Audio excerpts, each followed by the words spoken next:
Eu recebi um e-mail aqui, já está até antigo, acho que foi agosto que esse e-mail chegou, da Cláudia Sobreira, lá de Anápolis. Ela falou para mim: padre, eu fico muito intrigada quando faço uma leitura da Bíblia e eu percebo que o Deus do Antigo Testamento é muito diferente do Deus que Jesus apresenta. Por que há uma discrepância tão grande? No Antigo, temos um Deus castigador, opressor, violento. Inclusive, alguma leitura dos Salmos, para mim, é até difícil. Não consigo fazer... Deixa eu pegar aqui, literalmente o que ela escreveu. Não consigo fazer dos Salmos, alguns Salmos, a minha oração, porque acho absurda aquela imagem de um Deus que vai à frente das batalhas para poder matar os inimigos do povo de Israel. Gostaria muito que o senhor falasse. Por que existe tanta diferença de Deus, desta imagem de Deus do Antigo, e por que ele está tão modificado na visão de Jesus? É uma pergunta muito inteligente, né? Acho que eu já até falei sobre isso algumas vezes. Nós precisamos entender que todo o processo de revelação de Deus na história, que dentro da Sagrada Escritura está manifestada nesta linearidade, né? Que não é tão linear assim, porque os acontecimentos, a Sagrada Escritura, ela não tem essa obrigação de ser um livro linear, isso aconteceu assim, assim, não. Ela tem um conjunto de histórias que são agrupadas para nos ajudar a entender o processo de revelação de Deus na história. Primeiro, a gente precisa ter consciência que Deus sempre quis revelar-se ao ser humano. É prazer do Criador revelar-se à criatura. Nós temos uma cultura judaica, né? A nossa raiz é judaica. Então, nós compreendemos a revelação de Deus a partir da Sagrada Escritura, a história do povo de Israel. Então, você tem em muitos momentos essa manifestação de Deus. Você tem manifestação de Deus na história de Abraão, na história de Isaac, na história de Jacó, na história de Moisés. Então, Abraão é o pai da nossa fé. Toda a revelação de Deus na história de Abraão tem uma importância muito grande para tudo aquilo que a gente conseguiu saber sobre Deus até os dias de hoje. Agora, é claro que Deus esbarra nos limites da nossa capacidade de compreender. Quantas vezes, e é simples a gente entender isso, quantas vezes Deus se revelou na sua vida e você não conseguiu entender que aquilo era uma revelação dele? Precisou passar um tempo, 10 anos depois, 20 anos depois, você olha para aquele fato, foi tão difícil, tão delicado, tão mal compreendido naquela época, e aí você vê a mão de Deus lá naquele momento. Semana passada eu escrevi lá no meu Twitter que a experiência do distanciamento é que nos dá condições de compreender a realidade. Às vezes, quando nós estamos misturados na realidade, no acontecimento, então aconteceu hoje, está todo mundo tão perturbado por aquilo que aconteceu, que nos falta a sabedoria para a gente analisar o que realmente aconteceu. Aí quando o tempo vai passando, você vai olhando com mais leveza, né? Interessante como às vezes a realidade nos pesa, quando ela nos turba a visão, como diz tão bem Celina Borges na música do nosso. Na história do povo de Israel, muitos acontecimentos foram compreendidos um tempo depois. E por isso que Deus está sempre tão aliado a essa história da batalha. Porque você tem o povo passando pela experiência do exílio. O que foi o exílio para o povo de Israel? Uma espécie de prisão lá no Egito. O povo viveu várias formas de exílio. Vamos falar a mais clássica, né? Que é aquele momento em que o povo precisou ser escravo no Egito. O povo de Israel viveu transições muito grandes. Ainda vive até o dia de hoje, né? Você vê quantos conflitos ainda existem lá no Oriente Médio, justamente por causa da terra, da falta do lugar. Tem gente que está procurando a terra prometida lá até hoje. No caso dos palestinos, a disputa pelo território sagrado, que é Jerusalém. Então aquilo que a gente vê hoje é uma história que um dia teve início numa tradição e que Deus estava diretamente associado à batalha, à luta. Em tempos de guerra, o povo de Israel acreditava que este Deus estava à frente para defendê-lo. Você sabe por quê? Existe aí uma questão muito interessante que às vezes nos falta esclarecer isso. A primeira compreensão que o povo teve da revelação de Deus é que Deus só se revelava ao povo israelita. Que a revelação de Deus era um privilégio dos israelitas. Isso é, Deus não tinha interesse de se mostrar aos outros povos.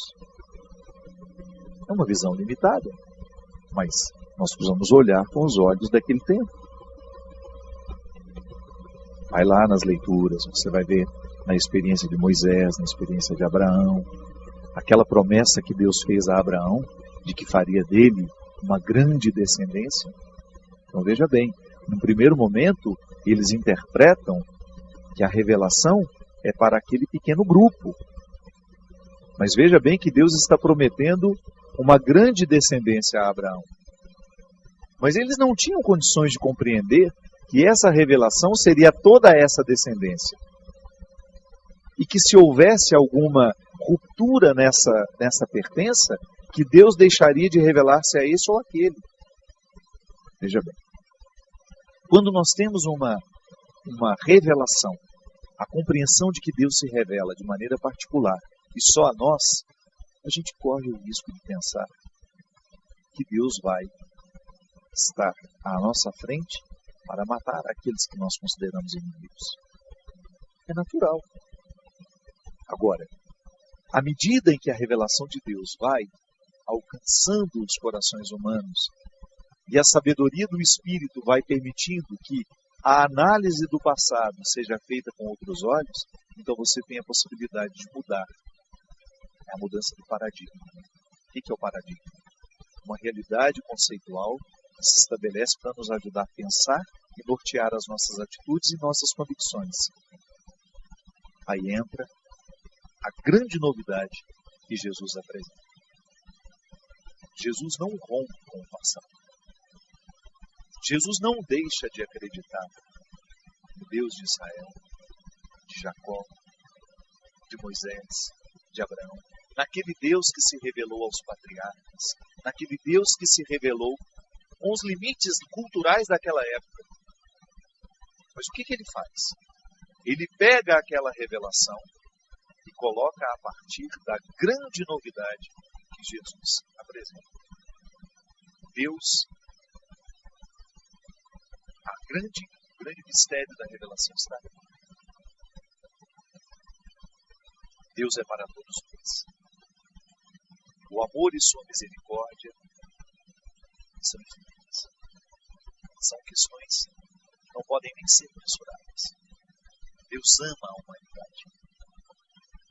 E lá no contexto de Israel, você vai ter, em muitos momentos, um Deus que privilegia os mais saudáveis, um Deus que era doença em muitos momentos, foi compreendido como uma maldição, como uma não pertença.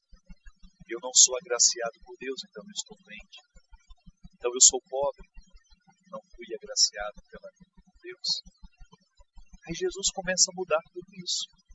Jesus começa a ampliar esta visão. Então nós começamos a olhar para o Antigo Testamento a partir dos novos paradigmas que Jesus nos dá. A gente começa a olhar este Deus que está à frente de tudo, manifestando-se sempre com o único objetivo de demonstrar o seu amor pela humanidade. Então, qual é que deve ser a nossa postura diante dos textos do Antigo Testamento? Sobretudo dos Salmos, onde a gente realmente tem uma linguagem de guerrilha, que pode justificar muitos absurdos. Então tá bom, eu vou pegar esse texto, vou retirá-lo do seu contexto e vou acreditar que Deus manda matar os meus inimigos.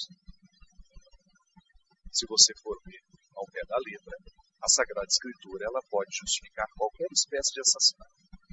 Basta você pegar as histórias do Antigo Testamento e você vai ver quantos absurdos existem ali. Agora, nós podemos interpretar ao pé da letra? Não.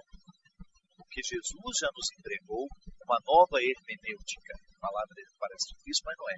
O que é a hermenêutica? A ciência da interpretação. Então Jesus me entregou um novo jeito de interpretar o Antigo. Eu vou olhar para aqueles textos e vou descobrir que ali está um caminho que foi percorrido pelos meus antepassados e que hoje me colocam numa possibilidade muito confortável de ver o passado com uma revelação muito mais ampla do que aquele naquele tempo. E é por isso que é tão interessante, minha gente, a gente utilizar-se dos recursos da ciência, da teologia, da filosofia, da história, para a gente poder fazer a releitura do passado com um pouco mais de honestidade. A própria história da igreja. Quantas vezes você percebe, você encontra pessoas, eu perdi a minha fé quando eu fui estudar aquele período da igreja em que ela foi injusta. As pessoas entendem, né? Porque falta conhecimento histórico para nós. O próprio tempo da Inquisição, se você vai mergulhar na história da Inquisição, não é bem assim como nos parece, não foi bem assim como nos é contado. A igreja tinha razões, muitas vezes, para fazer o que fez naquela época. A gente olha para aquilo, acha aquilo um absurdo e rompe hoje, como se a gente estivesse fazendo justiça ao passado. Não é para ser assim. Eu olho para o passado, mas amparado nas minhas convicções de hoje. Então eu sou essa igreja hoje, que já se livrou de todos os pesos da Inquisição, de todas as culpas, de todas as máculas que aquele tempo pôde causar na nossa história. Eu preciso ser justo com esse tempo, né? Eu vou dar à igreja a oportunidade de ser nova em mim, de ser mais justa a partir de mim, de ser mais humana a partir de mim, de ser mais solidária a partir de mim, de resguardar os valores que são dela, os valores que nós não podemos abrir mão, porque nós somos os depositários deste tesouro, nós somos aqueles que estão fazendo a guarda desse tesouro sagrado da salvação que a igreja protege, que a igreja possui.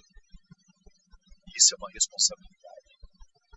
Então eu vou olhar para esse passado e fazer a interpretação dele com as luzes de hoje, com as clarezas que eu posso ter hoje, com a maturidade que eu posso ter hoje. Deve ser uma bobagem falar, eu perdi a fé no momento que eu tive contato com a verdade. Imagina, isso não altera em absolutamente nada. Porque eu vou ter condições de olhar para o passado da minha igreja e reconhecer que Deus estava ali,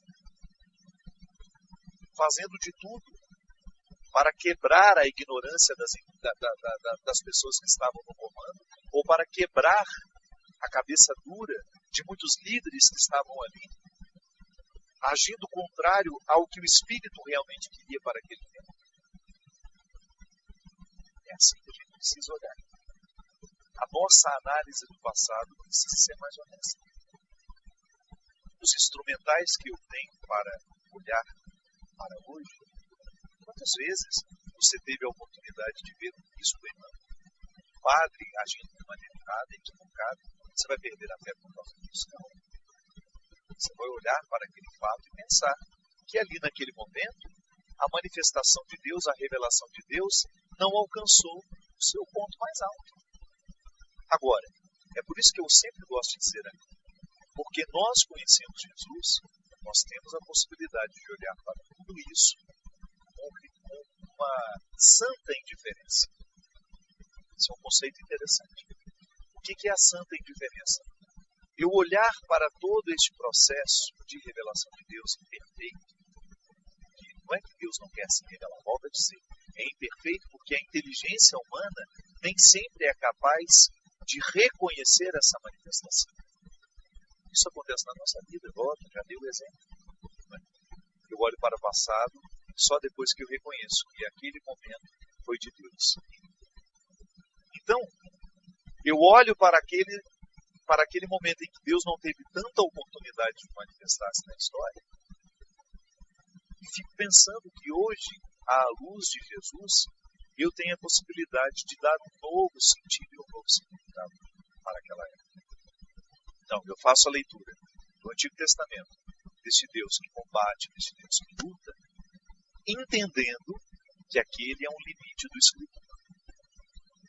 O escritor estava contextualizado numa época, num momento, em que ele acreditava que Deus estava matando os inimigos por amor a ele. E hoje, porque Jesus já nos deu esta nova oportunidade de conhecer a Deus, porque Jesus é o Verbo encarnado, é Deus presente entre nós, nos dando notícias da eternidade. Então a gente entende a partir dele que Deus é também o Deus dos fracos, dos pecadores, dos miseráveis, que ao invés de matar o inimigo, ele quer a conversão deste inimigo, ele quer a transformação.